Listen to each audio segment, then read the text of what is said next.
All right, dude, give me a quick instrumental break. This week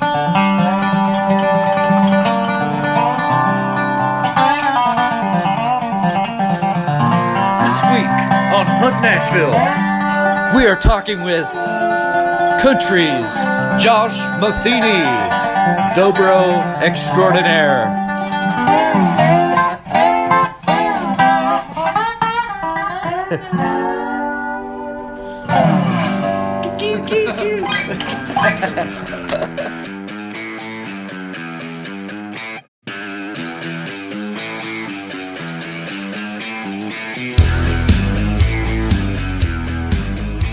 What's up, y'all? It's Kevin with Hunt Nashville, and I'm on the road with Josh Dorr this weekend, and my buddy Josh Matheny is here with me.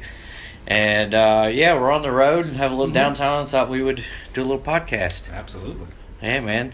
So Josh Matheny has been in Nashville. When did you move to Nashville? I moved to Nashville in 2001, right out of high school, from Magnolia, Arkansas originally. I moved to Nashville in 2001 and went right into Belmont University for music business management marketing and graduated in 2005, and I've just been here ever since, making music and everything. Yeah, man.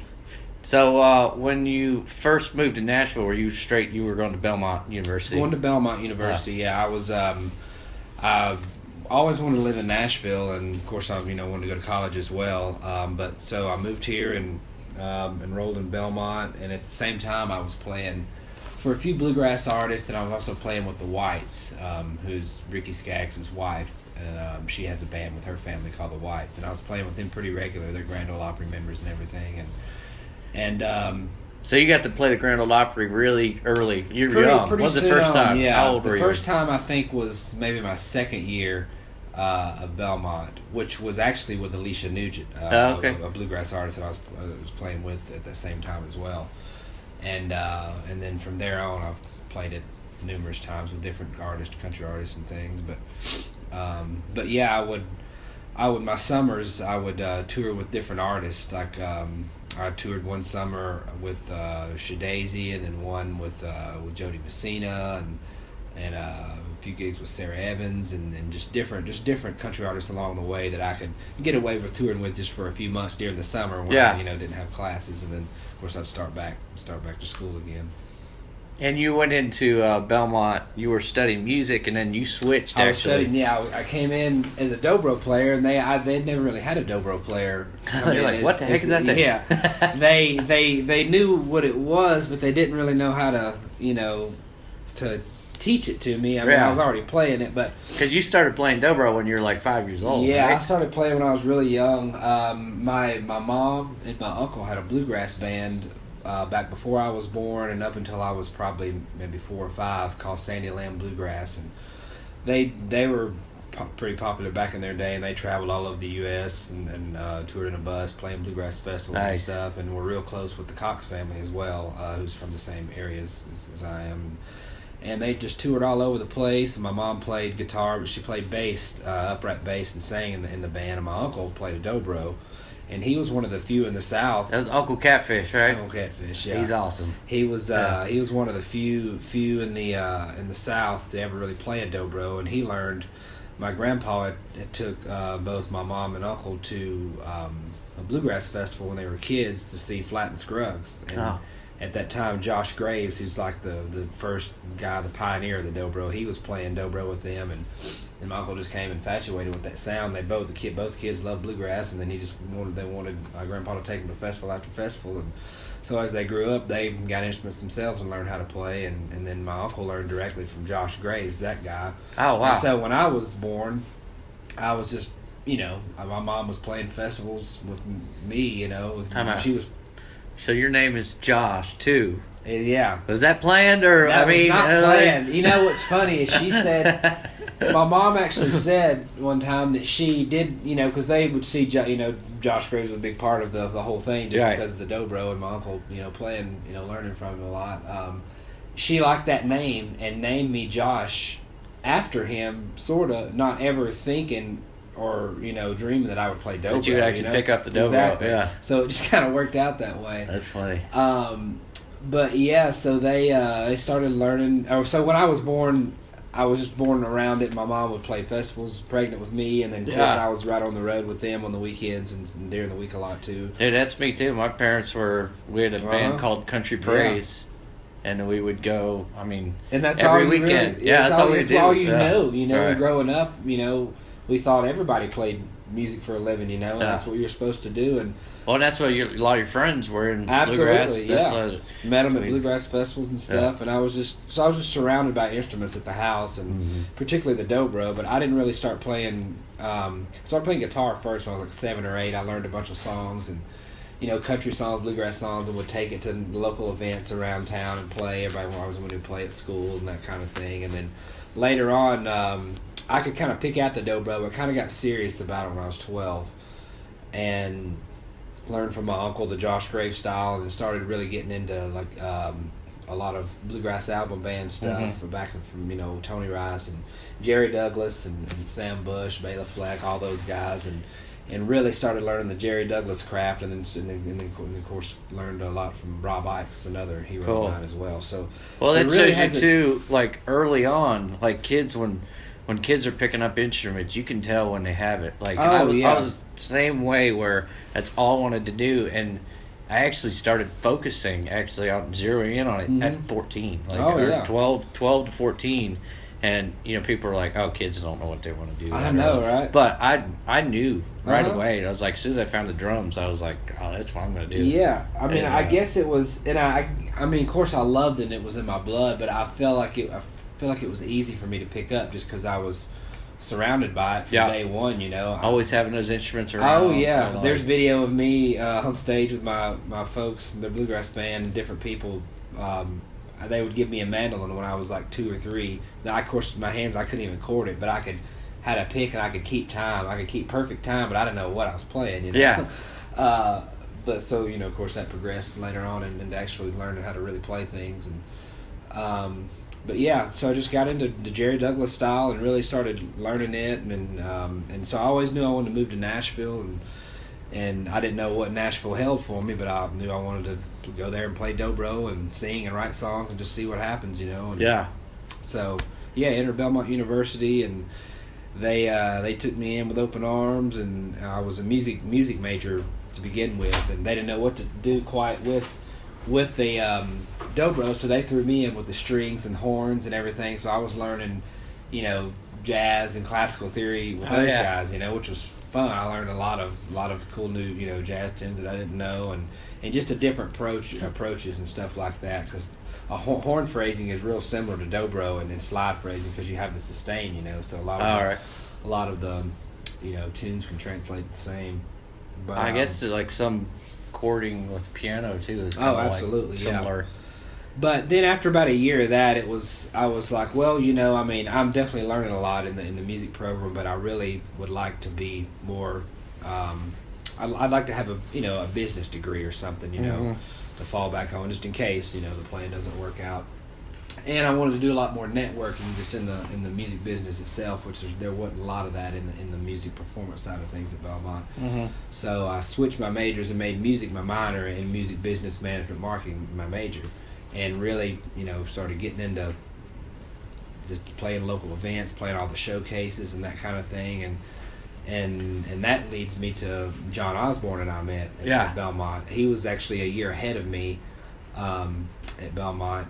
But I met him through a vocal teacher there who had a band called Southbound at Belmont. They played all the local events and stuff, and I got asked to join the band or whatever, and they wanted me to, you know, step out at some point and do an instrumental song on my own, and I picked, you know, a real fast Jerry Douglas type tune, and nobody in the band could play it. All right. But a guy that would fill in sometimes and play that had just, you know, moved to Belmont and Nashville was John Osborne, and this guy Henry Smiley was like, let me introduce you to this guy. Y'all need to meet up, and I know he can learn this song, and y'all can get together and play. So we met in the practice rooms one night. I believe it might have been like 2002, 2003, and I started playing, and it was just such a delight to me that somebody could play it too, you know, outside of the whole bluegrass circle, you know, there was somebody that could hang and not only he could hang and play bluegrass with me, but we also played a lot of country music, all kinds of different styles together. And so him and I became friends really quick and played. And y'all were playing ensemble together. We were playing out there. We would get called to play all the. He was playing bass at first, right? He was playing. Yeah, he was actually a bass major there, but his guitar playing really showing through. But yeah, him and I were always getting called to do the sessions, and the students would have to do down in the Belmont studios. We'd get called to do showcases and that kind of thing. All the writers and best of the best country showcase and then so I later on met a producer there that would come in and judge different events and showcases at Belmont, and threw out this idea of wanting to start a band. He had a ton of connections and all this and it was great. And so I immediately went to John. I was like, hey man, I just met this producer. He's got some good leads on things. He wants us to put a band together. Do you want to help me? You want to help me join forces? He was like, yeah man, let's do it. And so, and then from there, I think he knew you through somebody else he was producing and hooked us up with you. Yeah, I was working with Trey on actually Jared's sisters had a band called Debutante. Jared from Double Trouble, and Debutante was produced by the same producer, and Trey asked me if I wanted to come jam with That's the right. guys that he so met. You were number 3. Yeah, Really? it was me, you, and Donnie, and Josh. And he knew Donnie John. I think he had met Donnie through a vocal coach of his as well that he was using, and this vocal coach knew of Donnie, and he was number 4, I believe. And then from there, because we just kind of put the band one by one. And I remember we went downtown, of all places, on Broadway, looking for a bass player, and found Brandon Talby, just killing it at the stage with some band, and then that's how King Billy came around, and of course we cycled a few members at the time. There's Chris Socklaven was in for a little bit, who's in California now. He plays he played a bit for Augustana. Now he's an entertainment lawyer, or just now getting his license. I think just graduated as an entertainment lawyer out there. But we had and Charlie Worsham came in. Yeah, I met Charlie. Charlie and I met years ago at a bluegrass festival in Mississippi when we were kids. I think I was maybe 16 and Charlie was like 14 or something like that, and we met and jammed forever, and then we kept in contact a little bit, and then we just kind of lost contact. He moved to Berkeley to go out of high school to go to college, and of course I moved to Nashville. But it just so happened me, John, and Trey went to Memphis to play this benefit, and Charlie Worsham was on stage playing banjo with some group, and we all got on stage together, and at the same time realized, hey, we knew each other. I remember you. Yeah. Well, he was moving to Nashville. So anytime you hear a banjo, Josh automatically gets drawn to it. Oh, yeah. I was just went right straight to it, there's my people.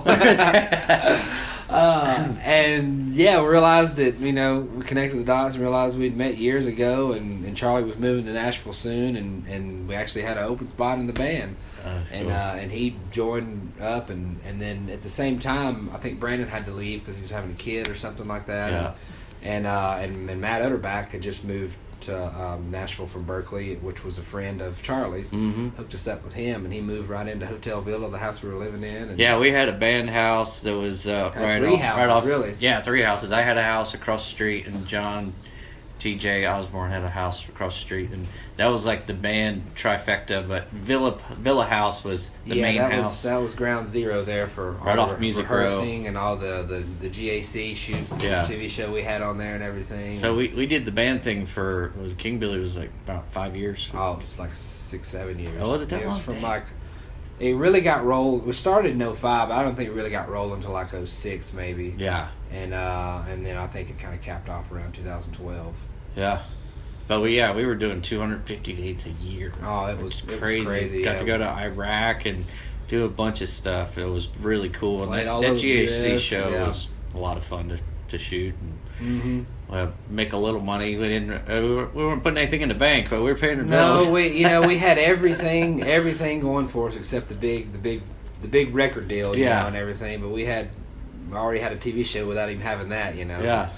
It was a real cult following kind of band as well. Yeah, it was definitely a Nashville cult following too. There was some. I mean, we would tour a bunch too, but we started a show in town called King Billy's Your Friend, where we would have like different artists that would come out, and I think the best one was when Vince Gill came out. Gill, Richard Marx. That was a really great cool night. But I mean, we had everybody from Sarah Buxton to Taylor Swift came out for her birthday one year. Oh yeah, that's right. And there was a bunch of people there.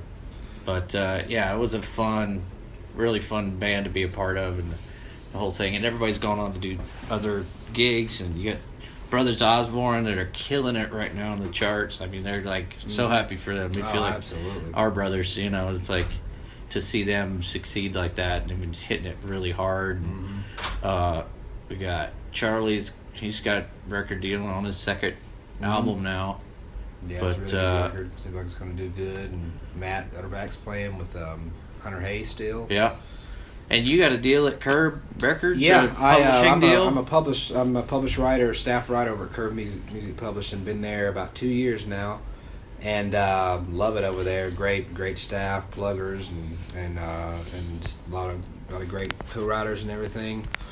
And so tell everybody. I typically write in the mornings. Yeah. I do session work in the afternoons. That's cool. And then play shows in the weekends. Kind of part time playing with a trio called Runaway June, as well as Carly Pierce. And life is good at the moment. Yeah, man, that's awesome. It's pretty crazy that, like, this for people that don't know how the publishing side, the writer's side works, but you actually get up. You schedule a write around 10 o'clock. Yeah. And then, you write a song. Yeah. And then at the end of the month, they put money in your checking account. Yeah, for the most part. I mean, it's a salary gig, You can write as much, or you don't want to write as little, but you make your own schedule as long as you're writing a decent amount of songs, a decent amount of great songs. You can't just you don't want to go in there and just write something to write it, And it's about writing with writers that are better than you are, or writing with an artist themselves that give them more potential to cut the song. Yeah. And then, of course, if you get a cut or a single, then you get a big bonus. All right, yeah. Mailbox money, which is what we all strive for, and getting that number one song is kind of like hitting the lottery. It really is. I mean, it's all. I've got songs that are right on the brink of being cut, and a lot of holes and that kind of thing, But having that first number one is really really hard to get, but it's definitely doable. But once you get the first one, it really makes everything else a lot easier. It opens up. The next. Everybody wants to really dig into your catalog a lot more, and have you on as co-writer on different retreats and that kind of thing, and it's really a cool deal. Yeah, it's pretty amazing that.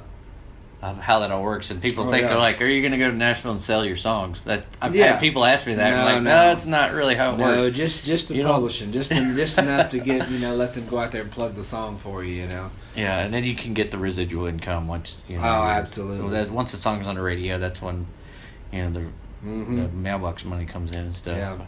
So and another side project I want to mention is a trio I have called Steel Union, which is consists of me and Donnie Fallgater, who's the lead singer in King Billy, and then a girl named Rachel Potter, who we met her a few years ago. Phenomenal singer and entertainer. She was in 4 huge Broadway plays in New York: Addams Wicked, Family, right? Wicked, Evita, and before that she was the Queen of Disney World, down there. Did all kind of different stuff where she's from in Florida, and then came in second on X Factor like a few years ago, I believe, and then moved to Nashville and met her. And she's a phenomenal singer, man. She can sing anything. It's like, I mean, she'll take a Christina Aguilera song and just just kill it. Yeah. So we just finished an EP, and we're doing the whole the label rounds and stuff right now, getting hopefully to get a deal at some point early this year, and then we'll also once that happens, we'll all switch focus onto that to get it off the ground. But in the meantime, it's just a lot of writing, a lot of dobro and lap steel playing, and a lot of different side projects. That's awesome, man. Well, so let's talk about your hunting life. Oh yes. So, coming from Arkansas, around Magnolia, how big is hunting in that part of the country? It's everything. I mean, it's like the day before hunting season, the Friday, you know, Thursday and Friday, kids don't even go to school. I mean, Oh, really? know, Oh, dude, that's awesome. I think now they may actually just go ahead and take that first day off, whether it's the Friday or the Monday after the opening weekend. But even so, back then when they didn't have that, we didn't go to school. Oh yeah, we take off those first teachers just two days. knew. Oh, yeah, they knew it. Yeah, right. we take off those first 2 days after, you know, the Monday and Tuesday afterwards to stay at our camp or cabin or out in the woods with everybody, you know, just so we could get that big buck before somebody else does. Oh yeah. But yeah, I mean, it's been a big part of my culture and life growing up, just as music has. On my mom's side of the family, my grandpa was a big hunter, and then he passed that on down to my mom, who's also an avid hunter and great shot and everything. Mm-hmm. Oh, your mom's like killed yeah. more deer in your family than Yeah, just about. Absolutely, yeah. She goes every year with the rest of us. Shout out to Biddy. Yeah, come on, Biddy. And so we have a cabin and acreage over my mom's side of the family in Stamps, Arkansas, that we hunt, and we hunt on our land, and we hunt on people, you know, our friends' land around us, and they hunt on ours. You know, it's just a kind of a big collaboration of things over there, and so I usually start out the season over there because there's not just too many people hunting over, you know, in that area, and I get kind of free reign of where I want to go, and it's a beautiful area. You've been there. Oh man, it's awesome. Right, And right there, it's close to how we hunt in the Nashville area because you guys are using tree stands and box blinds, that kind of thing. A lot of still hunting. A lot of still hunting, yeah. And then on my dad's side of the family, his dad was a member of this hunting camp in Village, Arkansas, called Nesbitt Williams, and of course would bring my dad when he was a kid to the hunting camp, and I don't even know how many members. I would guess to say anywhere from 40 to 60 members now that you know, you pay your dues every year and you can squirrel hunt, turkey hunt, deer hunt, duck, whatever you want to do. And so you got a lot of duck hunting there too. Yeah, absolutely. So I think there's probably 2,000-3,000 acres leased down there, and so it's a whole different hunting experience. Like everybody has their stands, you know. Each member has 2 or 3, you know, 4 different stands they hunt, which we can all switch up and hunt on each other's places. But we have particular places that we'll go. You know, when I go over there, we used to hunt with dogs a lot. They don't too much do it anymore, but there was a ton of dogs, and that was a whole different anticipation when you hear the dogs coming. Tell you know there's a deer in front of it, so you better be ready, and your heart's beating and everything, and just the camaraderie with all the different hunters, you know, in the morning, eat breakfast together, coming back for lunch and dinner, and hanging around the campfire at night. It's a whole other, you know, cool atmosphere. There's no moonshine around, is there? Oh, you know. There's always that being passed around. And, it's just a part of the keeps you warm in the morning. Yeah, exactly. Well, so, I mean, what was your biggest deer so far in your life that you shot? How old were you? I think it's actually, as far as points, it was actually the first deer I ever shot. I think I was 11 maybe. Oh wow. 11 or 12, and it was 11 point. Oh really? That's which was wild. Funny. Yeah, I shot it at my dad's camp over in Village, and laid it right down. I was shooting a 30-30. Nice. That belonged to my grandpa, and had a nice little scope on it, and I think it wasn't too. It was like 85 yards, but you know, for a kid, it was pretty good, and it was right at daylight. I could barely see, but I just saw that the deer come out right in the road and had a rack on it, and it was definitely 8 point or bigger. So I let it fly, and since then I hadn't killed a deer bigger than 11 points since then. Actually, I've killed some with bigger spreads and that kind of thing. Oh, yeah. And well, that's a good place to start. I mean, that'll absolutely. get you hooked for life right there. Oh, it will. That's why, like, anytime I take someone new, I hope that, you know, I always hope they at least see something. Yeah. Because if not, there's a good chance they won't. I remember one morning over at our cabin where we hunt over there several years back. My mom had went to her stand, and I was at my stand, and right at daylight, and I think it was a pretty nice 7 point walked out, and I shot it, and you know, of course I I can't remember if we were texting then. Yeah, that radios or something. Yeah, I know we always had walkie. I think I texted her and said, "Hey, I got a 7-point on the ground." She said, "Good." You know, it was cold enough that the deer could stay there. Yeah. And you know, but I was like, well, we should probably get it in. She's like, well, let's just stay a little longer. You know, yeah. She's like, I want to get her deer. Right. and then about an hour later, an 8-point walked out. And I shot it. Nice. And then I texted her, hey, I got an 8-point. At that point, you know, she's getting a little jealous. Well, maybe we'll just stay a little longer. Right. And I was like, no, come on. I got to get these deer in, you know. So she rode around, come help me load them up and everything. And we carried them in to get processed. Oh, that's funny. So you're not even hunting with your mom. Most people are like, your mom's not even setting foot in the woods. No, she don't want to know. Yeah, no, she's got to have her own She's stand. got her own, yeah. She hunts with a 243, and she's sharp at it. Yeah. Well, she got a good one last year, right? She did, yeah. Yeah, she did over, I think she was hunting over at my dad's camp then. I forget what point it has, at least an 8-point, I know. Yeah. And then my dad, he's got numerous big deers in his, and so is my grandpa, and we have a bunch of our biggest deer hanging on the mountain, hanging on the wall, and we turkey hunt as well. I don't get to do it as much as my dad does because April's usually a busy time for me during, you know, touring season. So it's hard for me to really get down to Arkansas for a few days at that point in April. But he usually takes one every year, as well as my good buddy Matt Neal. He's Matt's one of my.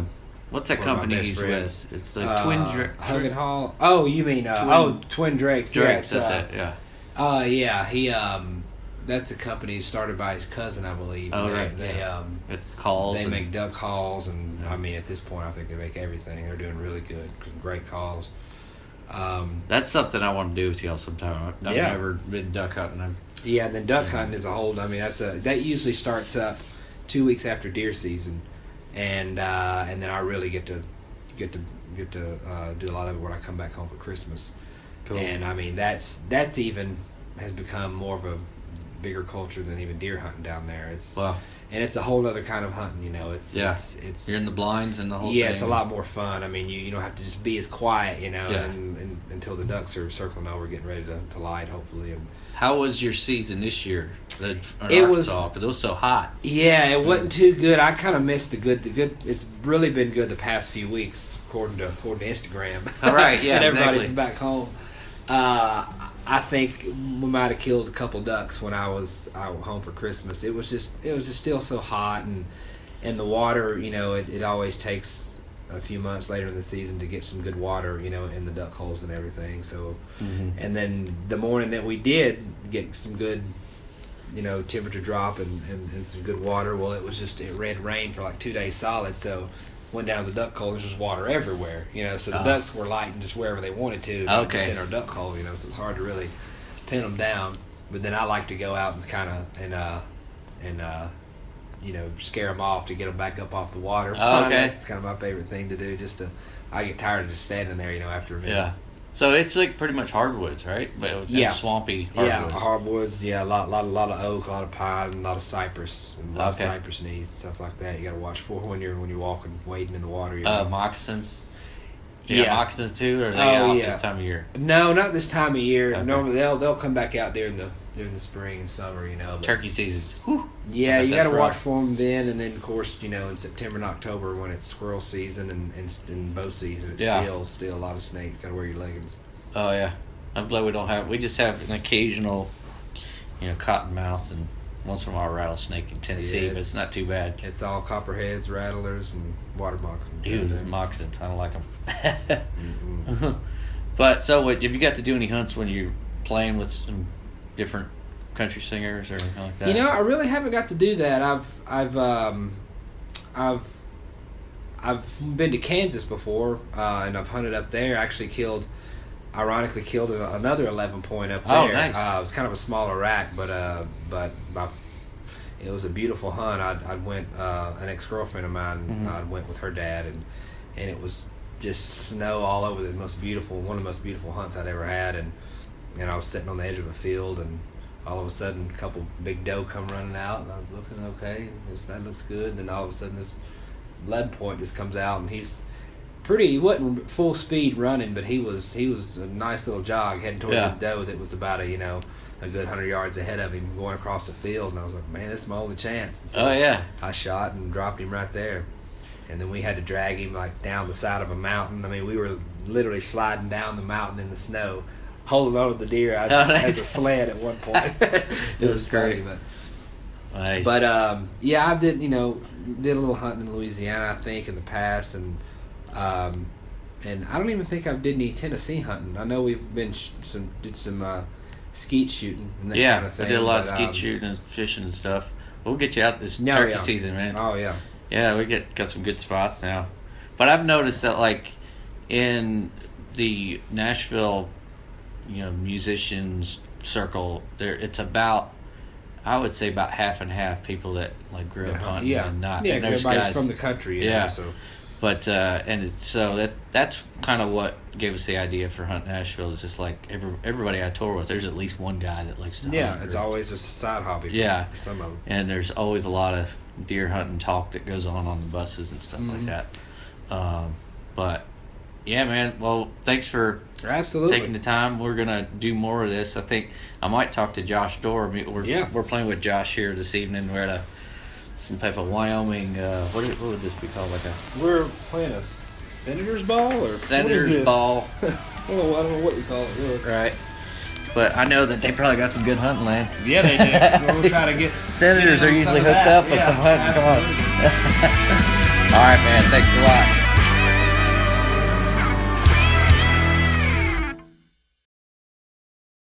Okay, I'm gonna set the scene. Mm-hmm. There's a monster buck that's you're sitting in your blind, and there's a buck that just looked around the tree in that cypress bottom that you hunt. Come on.